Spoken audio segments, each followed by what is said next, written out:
ऋषियों ने यह इस प्रकार से दिव्य संख्या के साथ गान किया है और दिव्य प्रमाण के ही द्वारा युगों की प्रकृष्ट संख्या की कल्पना की जाया करती है। कविगणों ने भारतवर्ष में 4 युग बताए थे, कृतयुग, त्रेता, द्वापर और कलियुग। ये 4 युगों की चौकड़ी है।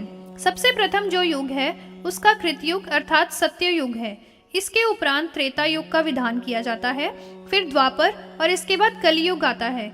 इन 4 युगों की कल्पना की जाती है। कृतयुग के बरतने का काल 4 सहस्त्र दिव्य वर्षों का होता है।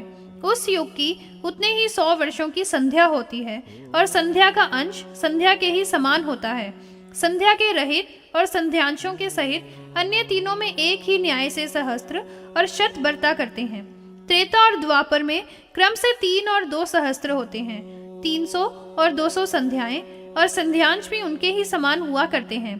द्विजोत्तम कलियुग एक सहस्त्र वर्ष कहते हैं। उसकी 100 वर्षों वाली संध्या होती है और संध्या के ही समान संध्या का अंश हुआ करता है। उनकी 12 सहस्त्रों वाली युगों की संख्या कीर्तित की गई है।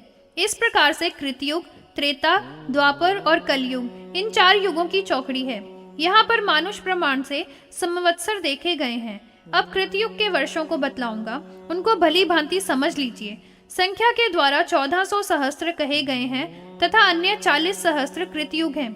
दश की संस्था से 100 सहस्त्र वर्ष हैं। वह 80 सहस्त्र काल त्रेता युग का होता है।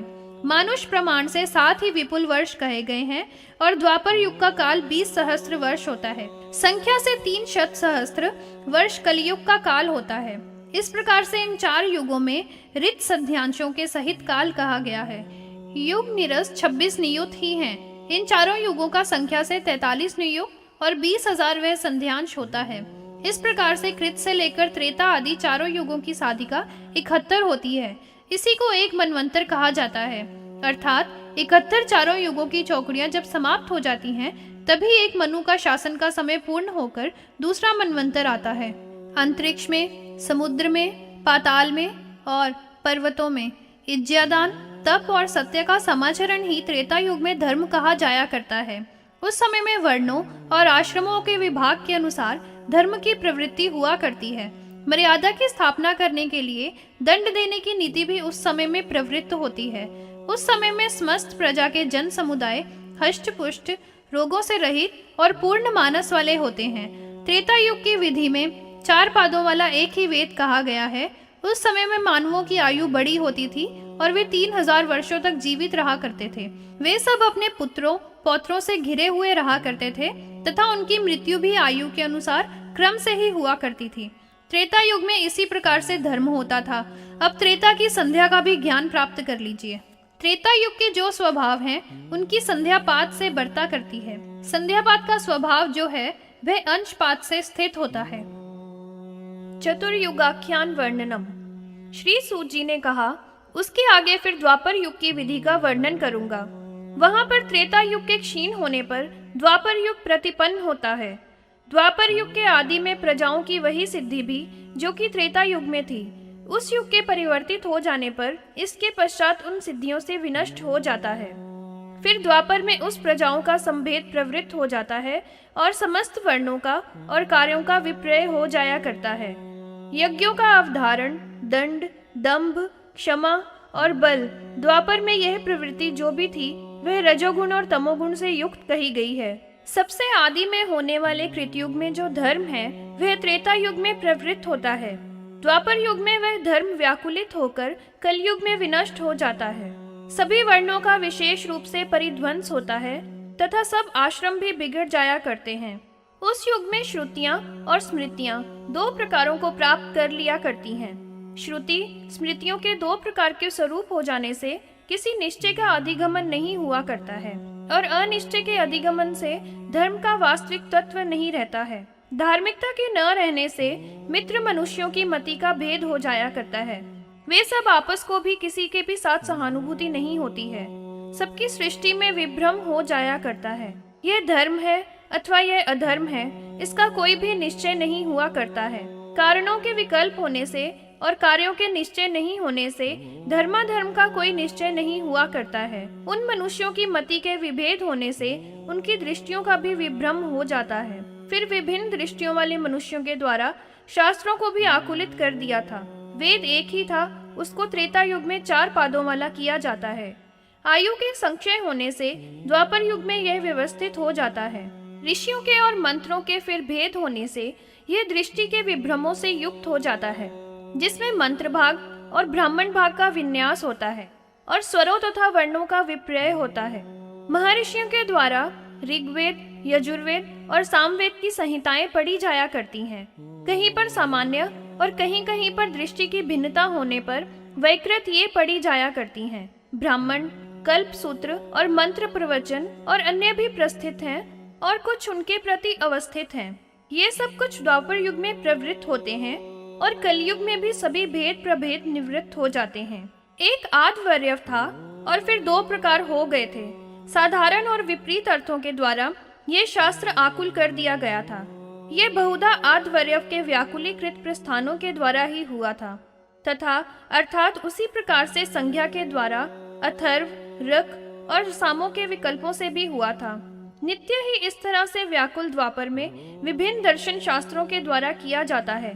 संख्या से उनके भेद प्रतिभेद और विकल्प द्वापर युग में भली भांति प्रवृत्त होते हैं और फिर जब कलयुग आ जाता है तो सभी विनष्ट हो जाया करते हैं। द्वापर में फिर उनके विपरीत समुत्पन्न हो जाते हैं। वृष्टि का अभाव, व्याधि, उपद्रव, मरण ये सब होते हैं। कायिक, वाचिक और मानसिक सभी प्रकार के दुख होते हैं और उन दुखों के समुदाय से फिर मनोनिर्वेद उत्पन्न हो जाता है। यह सभी निस्सार है। ऐसा जब निर्वेद हृदयों में होता है तो फिर उन प्राणियों के हृदयों में इन सब दुखों से छुटकारा पाने का विचार होता है। ऐसी जब विचारणा होती है तो उससे सबके प्रति विरागता हो जाया करती है और उस वैराग्य से भोगों उपभोगों में दोषों का दर्शन होने लगता है। दोषों के देखने से ही द्वापर में अज्ञान की उत्पत्ति हो जाती है। उन ज्ञान से रहित मानवों से पहले स्वयंभुव मनवंतर में, जो कि सबसे पहला है, उस द्वापर में सभी शास्त्रों के परिपंथी अर्थात विरोध करने वाले लोग समुत्पन्न हो जाया करते हैं। रोगों के विषय में आयुर्वेद शास्त्र का विकल्प और ज्योतिष शास्त्र का विकल्प, अर्थशास्त्र के विषय में विकल्प और हेतु शास्त्र का विकल्प है। कल्प सूत्रों की प्रक्रिया, भाष्य विद्या का विकल्प और स्मृति शास्त्रों के प्रभेद ऐसे अलग अलग प्रस्थान हैं। ये सभी द्वापर युग में मनुष्यों की बुद्धियों के भेद होने से अभिवर्तित हैं। मन से, वचन से और कर्म से बड़ी कठिनाई से वार्ता प्रसिद्ध होती है।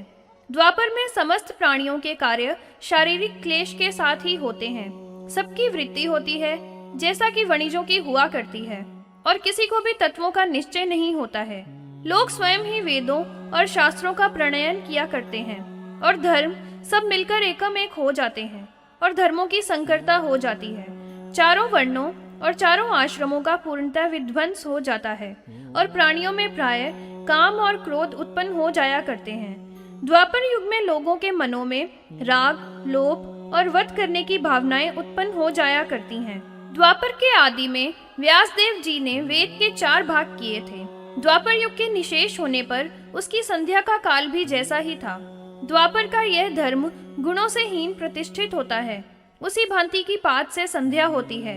अंग ही संध्या अभीष्ट हुआ करती है। द्वापर के अवशेष से अब तिष्य के विषय में समझ लो। जब द्वापर युग का अंश शेष रहता है तभी कलयुग की भी प्रतिपत्ति हो जाया करती है। जो तपश्चर्या का समाचरण करने वाले हैं उनमें भी युग के प्रभाव से हिंसा, असूया, अनृत, माया और वध की भावनाएं उत्पन्न हो जाती हैं। ये तिष्य के स्वभाव हैं जिनका साधन प्रजा के जन किया करते हैं। यह ही किया गया पूर्ण धर्म है और वास्तविक जो भी धर्म है वह परिहीन हो जाया करता है। मन से, कर्म से और स्तुति से वार्ता सिद्ध होती है अथवा नहीं होती है। कलयुग में रोग प्रकष्ट रूप से मारक होता है और क्षुधा तथा भय होते हैं। कली में वृष्टि के समय पर न होने को घोर भय होता है तथा देशों का विपर्य हो जाता है। कलयुग में लोगों में स्मृति का कोई भी प्रमाण नहीं माना जाता है। कोई तो माता के गर्भ में ही मृत्यु को प्राप्त हो जाता है, कोई युवावस्था में ही मर जाया करता है, कोई वृद्ध होकर मर जाते हैं। इस कलयुग में प्रजाजन कुमारावस्था में ही परलोक में चले जाया करते हैं। बुरे मनोरथ, असद विषयों का अध्ययन, बुरे पाप कर्म, बुरे शास्त्र और प्रजाओं के कुत्सित कर्मों के दोषों से ही भय उत्पन्न हो जाया करता है। हिंसा, माया, ईर्ष्या, क्रोध, निंदा, अक्षमा और राग और सब प्रकार के लोभ कलयुग में जंतुओं में और मनुष्यों में होते हैं। अत्यधिक संक्षोभ कलयुग के प्राप्त होने पर समुत्पन्न हो जाता है। उस समय में मानवों की परम आयु पूरे सहस्त्र वर्ष की होती है। उस समय में द्विज जातिगण वेदों का अध्ययन नहीं किया करते हैं और ना ही वे यजन किया करते हैं। सभी नर, क्षत्रिय और वैश्य क्रम से उत्पन्न हो जाया करते हैं। शूद्रों के ब्राह्मणों के साथ अंत्यजों से संबंध होते हैं और उस कलयुग में शय, आसर और भोजन का सब परस्पर में संबंध किया करते हैं। राजाओं में बहुधा शूद्र वर्ण वालों की अधिकता होती है, जो कि पाखंडों के प्रवर्तक ही हुआ करते हैं।